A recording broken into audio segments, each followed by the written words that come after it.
Bonsoir à tous, je suis très honorée d'être parmi vous ce soir et d'avoir l'opportunité de vous présenter un de mes articles de thèse portant sur la coopération entre entreprises en matière de développement durable.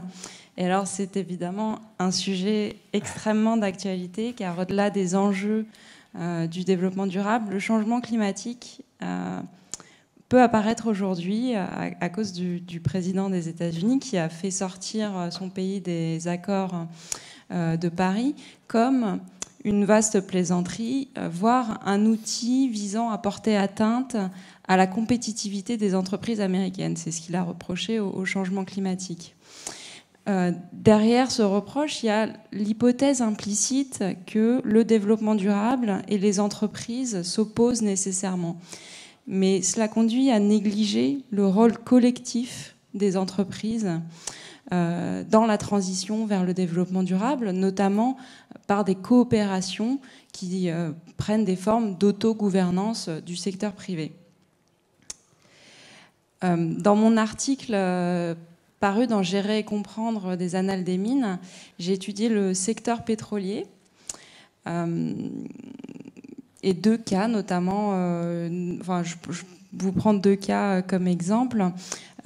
Suite à la catastrophe sans précédent du golfe du Mexique, les pétroliers se sont rassemblés dans un Global Industry Group qui a visé à tirer les enseignements de cette catastrophe et en faire bénéficier tout le secteur. Autre exemple, et aujourd'hui c'est la journée mondiale des océans, donc c'est tout particulièrement pertinent d'en parler, la pollution acoustique sous-marine, non seulement des pétroliers, mais aussi plus globalement des industries marines, pose problème. Et afin de traiter ce sujet, les pétroliers se sont encore une fois rassemblés dans un consortium de recherche pour mener des études non seulement sur la gravité des effets acoustiques, par exemple des campagnes sismiques sur la faune marine, mais aussi pour évaluer des innovations responsables et éventuellement étudier leur déploiement à l'échelle des secteurs. On a là deux cas de coopération entre concurrents qui ont pris une forme de ce que des chercheurs suédois ont appelé des méta-organisations, donc des organisations dont les membres sont eux-mêmes des organisations, ici des entreprises, et qui jouent un rôle dans la construction des capacités collectives en matière de développement durable. Alors, la question à laquelle j'ai cherché à répondre dans cet article est la suivante. Quels sont les effets de ces coopérations sur les pratiques des firmes ? Pour y répondre, j'ai mené des campagnes d'entretien dans une majeure pétrolière, mais aussi dans des méta-organisations dont elle était membre.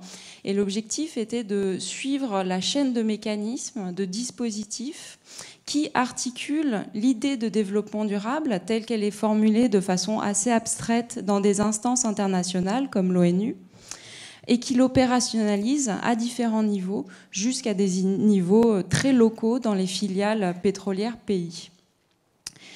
J'ai notamment étudié donc, ces méta-organisations multiples dont les pétroliers font partie, donc sur le bruit marin, sur les communautés locales et le respect des droits de l'homme, sur les fuites pétrolières, etc.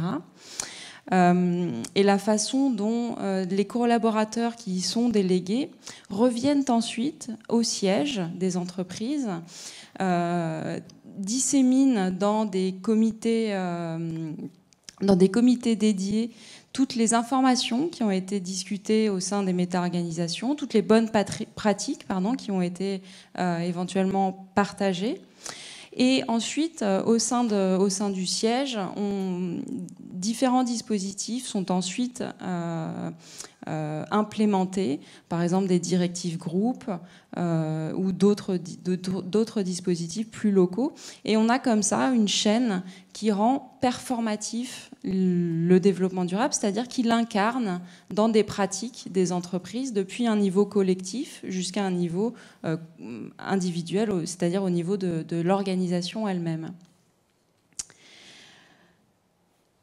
Sur les principaux enseignements de cette étude, ce qui est important, c'est de retenir que ces coopérations industrielles ont un impact sur les pratiques des entreprises et donc jouent un rôle dans la gouvernance sectorielle, C'est d'autant plus important dans un contexte où les institutions peuvent sembler faire défaut, comme c'est le cas des gouvernements.